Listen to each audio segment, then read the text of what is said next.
I think you know this guy. I'm pretty sure you know this guy. He's our own Rev, Chief White House Correspondent Brian Glenn. He's here to talk about President Trump's trip to Asia. Good to bring you on, my friend. Tell us what's going on. No one trusts China. No one trusts China. We don't know what the heck's going on. Japan, China.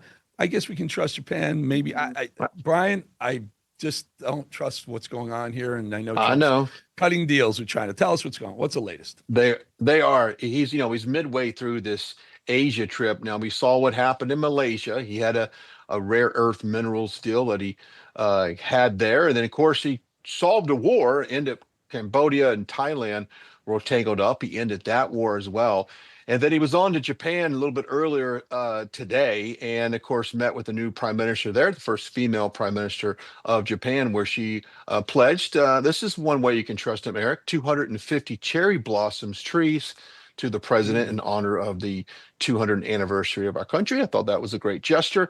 Worked on a trade deal and also maybe traded some missiles as well for their new F-35. So even did a little bit of business there. But a warm welcome in Japan. President Trump praises the $550 billion investments that he's already gotten from private industry in Japan, as we were at Mar-a-Lago months ago when he made that announcement. So Japan's been a great trade partner with the U.S., a great business partner with the U.S. And I think this was my particular highlight of the Asia trip. I love what he did. He went on the USS George Washington aircraft carrier, met with some men and women in our military, had what I would call a Trump rally right there on the ship. Then later to say his goodbyes to everyone in Japan. Now he's off to South Korea, where he is going to really sit down and solidify this framework with China. Now, we talked about you don't really trust China, and I don't think really anybody trusts China, but this is a time for President Trump to drill down, get this trade agreement in place, because right now it's ridiculous. The 150% tariff, I think, or even more. And President Trump even says that's not sustainable for them. And it's really not really, in a way, good for us either, because that's going to, you know, interfere on a lot of different aspects of the economy. But they're going to hammer that out, Eric, and I think they're going to do that. Now, he will meet with President Xi Jinping soon. I think that could be Thursday, Wednesday night, technically. You got a 14-hour time difference there. You're playing algebra the whole time. We talk about this Asia trip, doing all the math, but he's going to meet with them late tomorrow night, East Coast time. We'll see how that works out. Also, Eric, he hinted on Air Force One that he was interested in meeting with North Korean president as well. That will be the first time in this Wait a minute. presidency that he'll Little Rocket Man. He's going to meet with Little Little Rocket Rocket Man. Man again this time. Remember, that was one of the Possible. best. I mean, remember how much grief he got to agree to meet with Little Rocket Man, and But there was but remember the remember meeting who and this broke? whole that was great TV. I hope he does. I'm dying to see that. Well, do you remember who brokered that deal the first time? NBA star Dennis Rodman was the Dennis Rodman. man Yep. supposedly Yes, because that brokered that Rodman, deal. because Little Rocket Man was in love with Dennis Rodman. He loves American Yep. basketball, and he always loved Rodman's whatever he is his The character. worm. And yeah, Yeah. I do recall that. Yeah, the worm.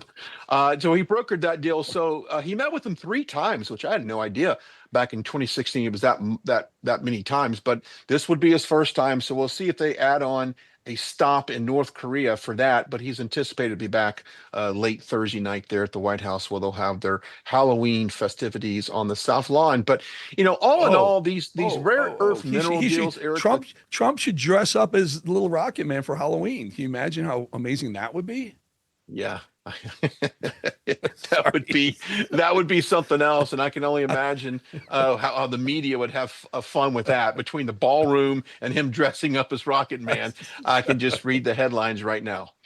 Yeah, I think maybe like I don't know, maybe Steve Miller could be Dennis Rodman. I could do this forever. Yeah. China promised not to ever put military bases in those islands they built in the South China Sea, and they're all military.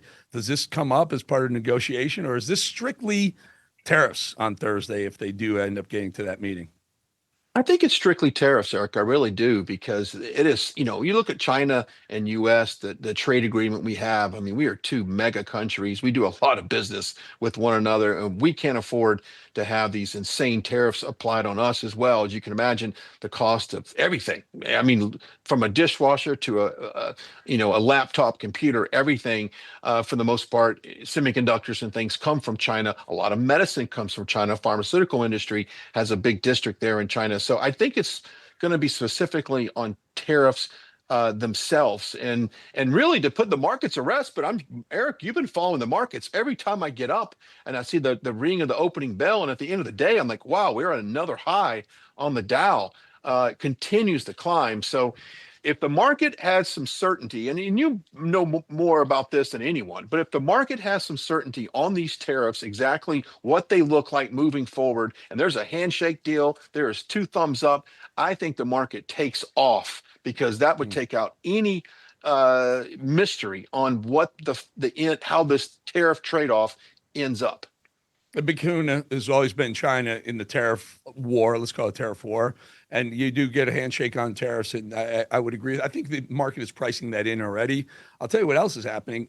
Interest rates come down. They've come down a little bit. They are likely to come down on Thursday, coincidentally, allegedly the same time Trump's going to be meeting with Xi Jinping. If that happens, China and Japan both hold a lot of U.S. debt, and they're paid an interest rate based on our interest rate. So as that number comes down, we're paying them less and less. And that's why Trump has really been pushing, Jerome Powell to lower interest rates, and whoever's going to take over for Powell to keep the interest rates. And that is really, for me, I believe the real impetus on the upside of the market is the interest rates coming down, more so than the tariff war going on with China. But that's my assessment of things. Anything else big? I mean, will Putin in Ukraine come up when he speaks to Xi Jinping? Like, don't think you're Putin, and think about going into Taiwan.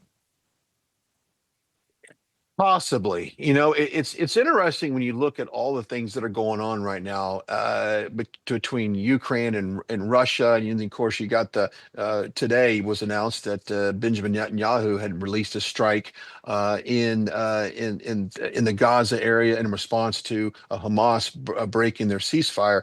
There's so much going on that I don't know how the president handles it all, to be quite honest with you. I think that the Americans have what I call war fatigue. I think they're dealing on the domestic side. They want to make sure that they can get a car loan. They want to make sure they can get a mortgage. They want to make sure their health insurance. I mean, you want to talk about a big talking point right now, is all about health insurance, and making sure that Americans can afford health insurance. And a lot of our viewers are shaking their heads right now. I can guarantee it, Eric, because letters went out from United Healthcare and others saying that your premium, your monthly rate that you're paying, quite honestly, in some cases can go up, 4 to 5 times the amount that you're currently paying. So that's a big issue right now. I know House Republicans supposedly have a plan that they're working on, and hopefully they can roll that out. But if you take care of the foreign tariff situation, you secure all of our trade agreements, get those raw earth minerals that we need, and then drill it down on the home front, I think we're looking at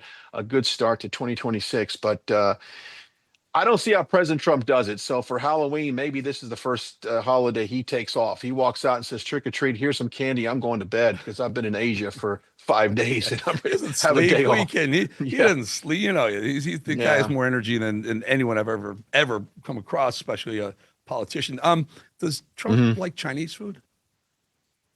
I mean, you're on. Good question. I know he likes McDonald's, but does he eat Chinese? He loves McDonald's. I know he loves steak. I know when he went to Joe's Crab there in DC, he had crab claws. I know that for a fact. He had a steak. I don't know I don't know about the Chinese food. I don't know about the Asian cuisine. I would imagine he eats sushi in Japan. No, I don't think he does. I would guess that he doesn't, but that's just me. That's just me.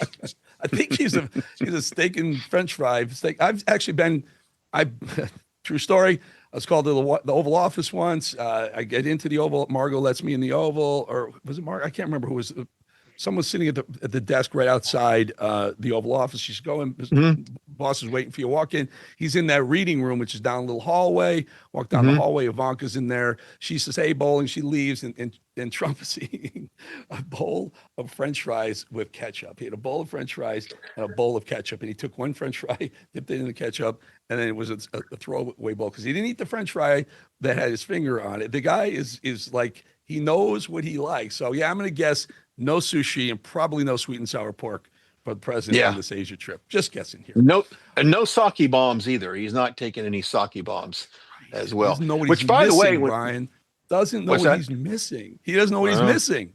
I know, but when he gets those, when he had his physical his physical just a couple of weeks ago, and he comes back, and the guy's healthy. The guy plays golf on the weekends. Do you have He's any healthy. intel on that? Like that was an unplanned physical, though, right? Because it was like that came out of the blue, and they said everything came out great, but that no one really understood why he went to have that extra physical. Do we know? I don't know. I can't confirm if that was scheduled or not. I mean, I assume it was, but you know. Got it. Look, Got it. if he's feeling tired or if there's any reason for him to go to doctor, I would imagine they send him to the doctor. But I don't know if that was planned or that was just last minute thing. So nice looking jacket you got there. I'm sure Vladimir Zelensky is very jealous of your suit there and your jacket there, Brian. Yeah. Well, by the way, there was a Ukrainian organization set up in the Longworth building today in Congress as the government shut down, begging for more funding to the Ukraine between the Ukraine conflict between Ukraine and Russia. And I think that the gall to come to our nation's capital, set up shop in Congress, and beg for money when we're coming up on $38 trillion in debt. The government shut down, and we're not even paying a lot of the folks who are on the government teat, so to speak, as it is, and we're going to send more money to Ukraine. You guys are tone deaf much. It makes zero sense, and I put this out on X. That should infuriate you that Ukraine has the gall to come to our nation's capital on a government shutdown when millions of people are facing hardships when their EBT and their SNAP and their food stamps benefits, are expired, so they quite honestly might go hungry. But by the way, give us more money so we can continue this war with Russia. Hey, Ukrainian contingency. It's not Biden's presidency anymore, so bye-bye, go home. Brian, always good to have you, my friend. Stay safe and talk to you soon. Thank you. Yes, sir. Thank you. All right, folks, 2.5 minutes. We'll be right back.